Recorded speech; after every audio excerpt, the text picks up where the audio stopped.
The Grass So Little Has to Do by Emily Dickinson.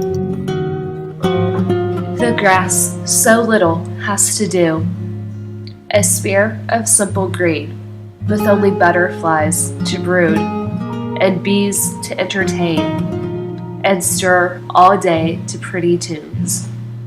The breezes fetch along and hold the sunshine in its lap, and bow to everything, and thread the dews all night like pearls, and make itself so fine a duchess were too common for such a noticing.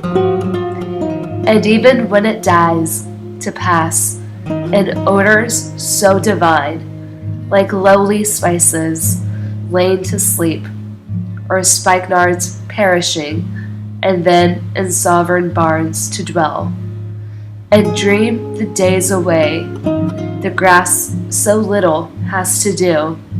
I wish I were a hay.